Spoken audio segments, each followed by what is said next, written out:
মুরলির তারিখ 5ই জুন 2025। মুরলির শিরোনাম, অসীম সুখ পাওয়ার জন্য তোমরা এই অসীম জ্ঞান লাভ করছ, তোমরা পুনরায় রাজযোগের শিক্ষার দ্বারা রাজত্ব প্রাপ্ত করছ। প্রশ্ন, তোমাদের এই ঈশ্বরীয় পরিবার কোন দিক দিয়ে একেবারেই আলাদা? উত্তর, এই ঈশ্বরীয় পরিবারে কেউ কেউ একদিনের বাচ্চা, আবার 8 দিনের বাচ্চাও আছে, কিন্তু সবাই পড়াশোনা করছে। বাবাই টিচার রূপে নিজের বাচ্চাদেরকে পড়াচ্ছেন। এটা হলো একেবারেই অন্যরকম ব্যাপার। আত্মা পড়ছে, আত্মাই বাবা বলে ডাকছে। বাবা তখন বাচ্চাদেরকে 84 জন্মের কাহিনী শোনাচ্ছেন। গীত, হে দূরদেশী, ওম শান্তি। বৃক্ষপতিবার, এটাকেই বৃহস্পতি নাম দিয়ে দিয়েছে। এইসব উৎসবাদিত প্রতি বছরই পালিত হয়। তোমরা প্রত্যেক সপ্তাহে বৃহস্পতি ডে পালন করো। বৃক্ষপতি অর্থাৎ যিনি এই মানব সৃষ্টিরূপী বৃক্ষের বীজ, যিনি চৈতন্য, তিনি এই বৃক্ষের আদি, মধ্য এবং অন্তিমের জ্ঞান জানেন। অন্যান্য সমস্ত বৃক্ষই হল জড়, কেবল এই বৃক্ষই হল চৈতন্য। এটাকেই কল্পবৃক্ষ বলা হয়। এই বৃক্ষের আয়ু 5000 বছর এবং এটা 4 ভাগে বিভক্ত। যে কোনো বিষয়েই 4 ভাগে বিভক্ত হয়। এই দুনিয়াটাও 4 ভাগে বিভক্ত। এখন এই পুরাতন দুনিয়ার অন্তিম সময় উপস্থিত। দুনিয়াটা কত বড়, কোনো মানুষের বুদ্ধিতেই এই জ্ঞান নেই। এটা হলো নূতন দুনিয়ার জন্য নূতন শিক্ষা। নূতন দুনিয়ার রাজা হওয়ার জন্য কিংবা আদি সনাতন দেবী দেবতা হওয়ার জন্য তো নূতন জ্ঞানের প্রয়োজন। ভাষা তো অবশ্যই হিন্দি। বাবা বুঝিয়েছেন যে যখন দ্বিতীয় কোনো রাজত্ব স্থাপন হয়, তখন তাদের ভাষাও আলাদা হয়।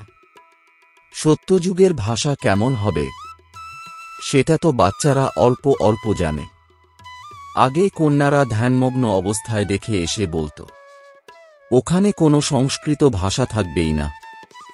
সংস্কৃত তো এই দুনিয়ায় প্রচলিত, যেটা এখানে আছে সেটা ওখানে থাকতে পারে না। সুতরাং বাচ্চারা জানে যে ইনি হলেন বৃক্ষপতি। তিনি হলেন এই বৃক্ষের ফাদার বা রচয়িতা, অর্থাৎ চৈতন্য বীজ। ওইসব বৃক্ষ তো জড়ো হয়। বাচ্চাদেরকে এই সৃষ্টির আদি, মধ্য এবং অন্তিমকেও জানতে হবে। এখন জ্ঞান না থাকার জন্য মানুষের মধ্যে সুখ নেই। এটা হলো সীমাহীন জ্ঞান, যার দ্বারা অসীম সুখ পাওয়া যায়। দুনিয়ার গণ্ডিবদ্ধ শিক্ষার দ্বারা তো কাকবিষ্ঠা সম সুখ পাওয়া যায়। তোমরা জানো যে আমরা অসীম সুখ পাওয়ার জন্য পুনরায় পুরুষার্থ করছি। এই পুনরায় শব্দটি কেবল তোমরাই শুনছ। তোমরাই মানব থেকে দেবতা হওয়ার জন্য এই রাজযোগের শিক্ষা গ্রহণ করছ। তোমরা এটাও জানো যে জ্ঞানের সাগর বাবা হলেন নিরাকার। বাচ্চারা, তোমরা আত্মারাও হলে নিরাকার, কিন্তু তোমাদের প্রত্যেকের নিজস্ব শরীর আছে। এনার জন্মকেই অলৌকিক জন্ম বলা হয়। ইনি যেভাবে জন্ম নেন, সেভাবে অন্য কোনো মানুষ জন্মগ্রহণ করে না। এনার বানপ্রস্থ অবস্থাতে এনার মধ্যে প্রবেশ করেন। বাচ্চাদের অর্থাৎ আত্মাদের সামনে বসে থেকে বোঝাচ্ছেন। অন্য কেউ এইভাবে আত্মাদেরকে বাচ্চা বাচ্চা বলতে পারবে না। যে কোনো ধর্মাবলম্বী হোক না কেন, সে জানে যে শিব বাবা সকল আত্মার পিতা। তিনি তো অবশ্যই বাচ্চা বাচ্চা বলে ডাকবেন। এছাড়া কোনো মনুষ্যাত্মাকে ঈশ্বর কিংবা বাবা বলা যাবে না। এমনিতে গান্ধীজিকেও বাপুজি বলা হয়। পৌরসভার মেয়রকেও পিতা অর্থাৎ পৌরপিতা বলা হয়। কিন্তু এইসব ফাদার তো শরীরধারী। তোমরা জানো যে আমাদের অর্থাৎ আত্মাদের পিতা আমাদেরকে শিক্ষা দিচ্ছেন। বাবা প্রতি মুহূর্তে নিজেকে আত্মারূপে অনুভব করার শিক্ষা দিচ্ছেন। ওই বাবা এসে আত্মাদেরকেই শিক্ষা দেন। এটা হলো ঈশ্বরীয় পরিবার। বাবার তো এত সন্তান। তোমরাও বলো যে বাবা, আমি তো তোমারই। তোমরা সন্তান হয়েছ।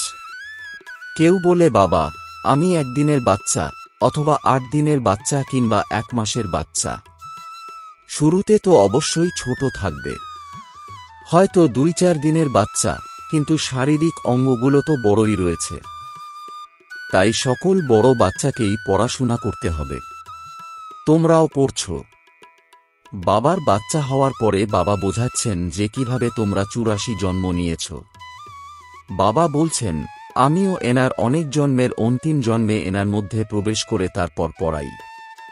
বাচ্চারা জানে যে এখানে আমরা সকলের থেকে বড় টিচারের কাছে এসেছি। তার কাছ থেকে শিক্ষা নিয়েই তারপর এই টিচাররা তৈরি হয়েছে, যাদেরকে পান্ডাও বলা হয়। তারাও সবাইকে পড়াতে থাকেন। যা কিছু জানতে থাকবেন সেই মতো পড়াতে থাকবেন। সর্বপ্রথম এটাই বোঝাতে হবে যে আমাদের দুইজন পিতা। একজন হলেন লৌকিক পিতা, অন্যজন পারলৌকিক পিতা। এদের মধ্যে তো পারলৌকিক পিতাই বড় হবেন, যাকে ভগবান বলা হয়। তোমরা জানো যে এখন আমরা এই পারলৌকিক পিতাকে পেয়েছি। অন্য কেউই তাকে জানে না। আস্তে আস্তে জানবে। তোমরা বাচ্চারা জানো যে আমাদের মতো আত্মাদেরকে বাবা নিজে পড়াচ্ছেন। আমরা আত্মারাই একটা শরীর ত্যাগ করে আরেকটা শরীর নেব। সর্বোত্তম দেবতা হব। সর্বোত্তম দেবতা হওয়ার জন্যই এসেছি। কোনো কোনো বাচ্চা এই পথে চলতে চলতে এই সর্বশ্রেষ্ঠ শিক্ষাকেও ছেড়ে দেয়। কোনো বিষয়ে মনে সংশয় উৎপন্ন হয় কিংবা কোনো মায়াবী তুফান সহ্য করতে পারে না।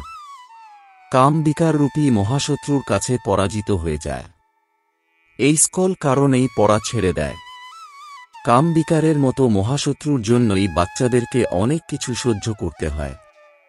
বাবা বলছেন, তোমরা অবলা মাতারাই প্রত্যেক কল্পে চিৎকার করে বাবাকে ডাকো। বলো, বাবা, তুমি এসে আমাদেরকে নগ্ন হওয়ার হাত থেকে বাঁচাও। বাবা এখন বলছেন, স্মরণ করা ছাড়া আর কোনো উপায় নেই। স্মরণের দ্বারাই শক্তি আসতে থাকবে। শক্তিশালী মায়ার শক্তিও কমতে থাকবে। তারপর তোমরা মুক্ত হয়ে যাবে। এইভাবে অনেকেই বন্ধন থেকে মুক্ত হয়ে চলে আসে। অত্যাচার বন্ধ হয়ে গেলে এখানে এসে ব্রহ্মা বাবার মাধ্যমে শিব বাবার সাথে বার্তালাপ করে। এটাকে অভ্যাসে পরিণত করতে হবে। বুদ্ধিতে থাকতে হবে যে আমরা শিব বাবার কাছে যাচ্ছি। তিনি এই ব্রহ্মা বাবার শরীরে আসেন। আমরা শিব বাবার সম্মুখে বসে আছি। স্মরণের দ্বারাই বিকর্ম বিনষ্ট হবে। নিজেকে আত্মারূপে অনুভব করে বাবাকে স্মরণ করতে হবে। এটাই শেখানো হয়। বাবার সাথে সাক্ষাৎ করতে আসলেও নিজেকে আত্মারূপে অনুভব করে এসো। আত্মাভিমানী হও। এই সময়েই তোমরা এই জ্ঞান পাচ্ছ। এই বিষয়েই পরিশ্রম করতে হয়। দুনিয়ায় ভক্তিমার্গে তো কত বেদ শাস্ত্র ইত্যাদি পড়তে হয়। এখানে তো কেবল একটাই পরিশ্রম করতে হয়, স্মরণ করার। এটা যেমন সহজ থেকেও সহজ বিষয়, সেই রকম আবার সবচেয়ে ডিফিকাল্ট থেকেও ডিফিকাল্ট বিষয়। বাবাকে স্মরণ করার থেকে সহজ বিষয় তো আর কিছুই নেই। বাচ্চার জন্ম হওয়ার পরই বাবা বাবা বলে ডাকতে থাকে। কন্যা সন্তান হলে মামা বলবে। সেক্ষেত্রে আত্মা ফিমেল শরীর ধারণ করে। ফিমেল হলে তো মায়ের কাছেই যাবে। পুত্র সন্তান হলে বেশিরভাগ ক্ষেত্রে বাবাকেই স্মরণ করে, কারণ উত্তরাধিকার পাওয়া যায়। তোমরা আত্মারাও হলে সন্তান। তোমরা বাবার কাছ থেকে স্মরণের দ্বারা উত্তরাধিকার পাও। দেহ অভিমানের বসে থাকলে উত্তরাধিকার পেতে সমস্যা হবে। বাবা বলছেন, আমি আমার সন্তানদেরকেই শিক্ষা দিই। বাচ্চারাও জানে যে আমাদের মতো বাচ্চাদেরকেই বাবা এসে পড়াচ্ছেন। বাবা ছাড়া এইসব কথা আর কেউই বলতে পারবে না। ভক্তিমার্গে তাঁকেই তোমরা ভালোবাসতে। তোমরা সবাই ওই অদ্বিতীয় প্রেমিকের প্রেমিকা ছিলে। গোটা দুনিয়াই ওই অদ্বিতীয় প্রেমিকের প্রেমিকা। পরমাত্মাকে সবাই পরম পিতাও বলে। বাবাকে তো প্রেমিকা বলা যায় না। বাবা বোঝাচ্ছেন, তোমরা সবাই ভক্তিমার্গে প্রেমিকা ছিলে। এখনো এইরকম অনেক প্রেমিকা রয়েছে। কিন্তু পরমাত্মা কাকে বলা যাবে, এই বিষয়েই তাদের মধ্যে অনেক সংশয় রয়েছে। গণেশ, হনুমান ইত্যাদি সবাইকে পরমাত্মা বলে দিয়ে একেবারে জট পাকিয়ে দিয়েছে। কেবল একজন ছাড়া আর কেউ এই অবস্থা ঠিক করতে পারবে না। আর কারোর সেই শক্তি নেই। বাবা এসেই বাচ্চাদেরকে বোঝাচ্ছেন। তারপর বাচ্চারা তাদের পুরুষার্থের ক্রম অনুসারে বুঝতে পারে এবং বোঝানোর যোগ্য হয়। রাজধানী স্থাপন হচ্ছে। হুবহু আগের কল্পের মতো তোমরা এখানে শিক্ষা গ্রহণ করছ। তারপর নূতন দুনিয়ায় গিয়ে প্রাপ্তি ভোগ করবে। সেটাকে অমরলোকও বলা হয়। তোমরা কালের অর্থাৎ মৃত্যুর ওপরে বিজয়ী হয়ে যাও। ওখানে কখনোই অকালে মৃত্যু হবে না।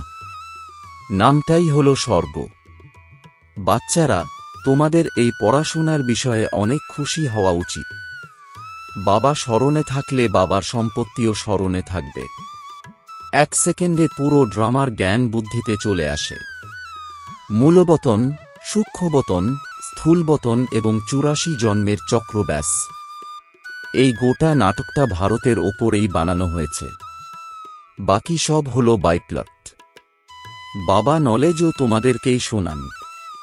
তোমরাই উচ্চ থেকেও উচ্চ হও, তারপর তোমরাই নিচের থেকেও নিচ হয়ে যাও।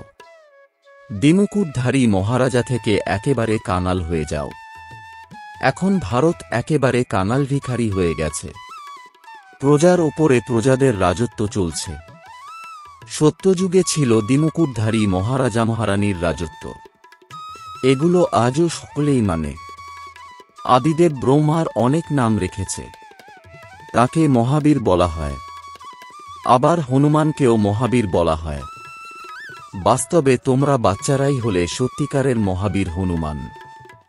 কারণ তোমরা এত যোগযুক্ত থাকো যে যতই মায়াবী তুফান আসুক না কেন, তোমাদেরকে টলাতে পারে না। তোমরাও মহাবীরের সন্তান, মহাবীর হয়ে গেছ। কারণ তোমরাই মায়াকে পরাজিত করে বিজয়ী হও।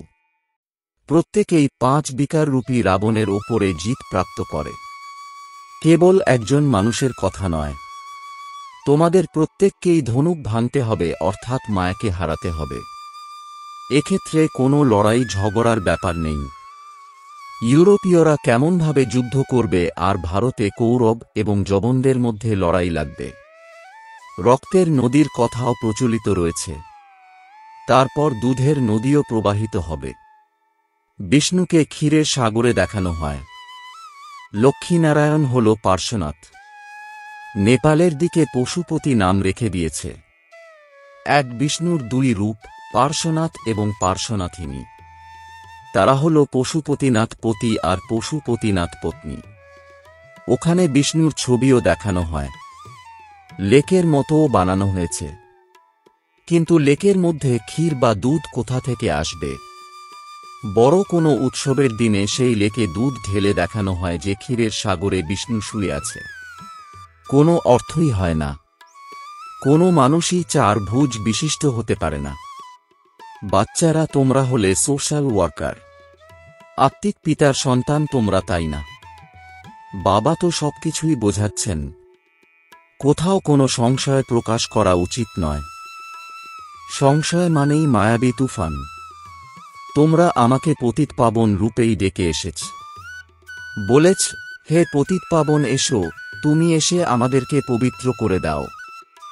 বাবা বলেন, কেবল আমাকেই স্মরণ করলে তোমরা পবিত্র হয়ে যাবে।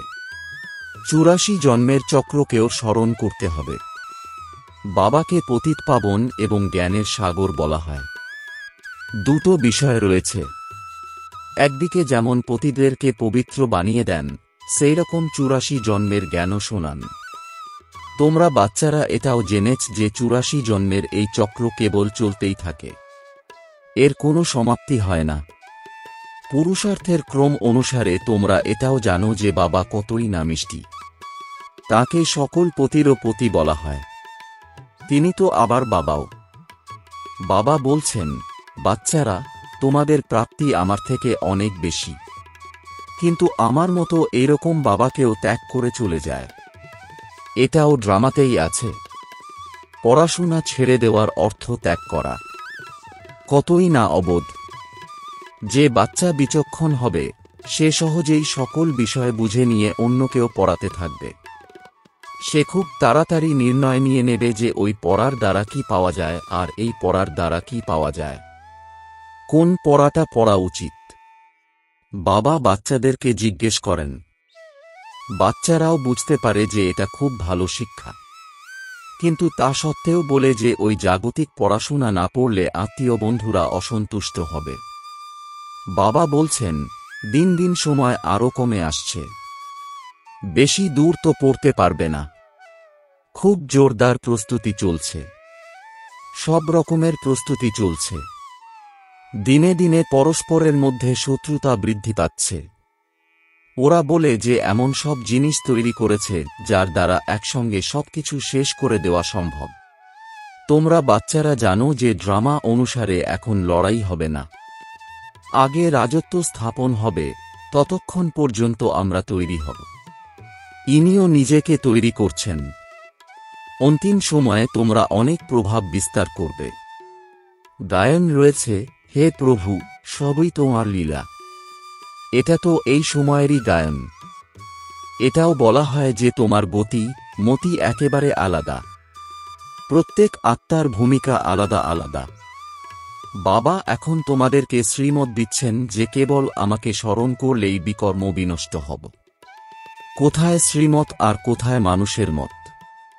তোমরা জানো যে পরমাত্মা ছাড়া আর কেউই পৃথিবীতে শান্তি স্থাপন করতে পারবে না। তিনি ড্রামা অনুসারে আগের কল্পের মতো 100% পবিত্রতা, সুখ, শান্তি স্থাপন করছেন। কিভাবে? সেটা এখানে এসে বোঝো। তোমরা বাচ্চারাও সহযোগী হও। যেসব বাচ্চারা অনেক সহযোগ করে তারা বিজয় মালার দানা হয়ে যায়। বাচ্চারা, তোমাদের নামগুলো কত সুন্দর ছিল। সেই সব নামের লিস্ট অ্যালবামে লিখে রাখতে হবে। তোমরা ভাট্টি করছিলে, ঘর বাড়ি ত্যাগ করে বাবার হয়ে গিয়েছিলে, একেবারে ভাট্টিতে এসে পড়েছিলে। এমন কঠোর ভাট্টি ছিল যে ভেতরে কেউ প্রবেশ করতে পারত না। যেহেতু বাবার বাচ্চা হয়েছে, তাই তোমাদের নাম তো অবশ্যই রাখতে হবে। সবকিছু স্যারেন্ডার করেছিলে, তাই তোমাদের নাম রাখা হয়েছিল। কি আশ্চর্য ব্যাপার, তাই না? বাবা প্রত্যেকের নাম রেখেছিলেন। আচ্ছা, মিষ্টি মিষ্টি প্রশিক্ষার্থী বাচ্চাদের মাতাপিতা বাপদাদার স্মরণে স্নেহসুমন আর সুপ্রভাত। আত্মাদের পিতা তাঁর আত্মারূপী বাচ্চাদেরকে জানাচ্ছেন নমস্কার। ধারণার জন্যে মুখ্য সার। কোনো ব্যাপারেই সংশয় প্রকাশ করা উচিত নয়। মহাবীর হয়ে মায়াবী তুফানগুলি অতিক্রম করতে হবে। এত যোগযুক্ত থাকো যে মায়াবী তুফান টলাতে পারবে না। 2. বিচক্ষণ হয়ে নিজের জীবনকে ঈশ্বরীয় সেবাতে নিয়োজিত করতে হবে। সত্যিকারের আধ্যাত্মিক সোশ্যাল ওয়ার্কার হতে হবে। এই আধ্যাত্মিক পাঠ নিজে পড়ে অন্যকেও পড়াতে হবে। বরদান, অহম আর বহম অর্থাৎ আমিত্ব আর সংশয়কে সমাপ্ত করে রহম দিল মানে করুণাময় হয়ে বিশ্ব কল্যাণকারী ভব। এর বিস্তার, যেরকমই অপগুণযুক্ত আত্মা, কড়া সংস্কারী আত্মা, অল্প বুদ্ধি সম্পন্ন আত্মা হোক, কিন্তু যে দয়াবান বিশ্ব কল্যাণকারী বাচ্চা হবে সে সকল আত্মাদের প্রতি লোভ ফুলের সাথে সাথে লবফুলও হবে। কখনো এই সংশয়ের মধ্যে আসবে না যে এই আত্মা তো কখনো পরিবর্তন হতেই পারবে না, এ তো এইরকমই, বা এ কিছুই করতে পারবে না, আমিই হলাম সবকিছু।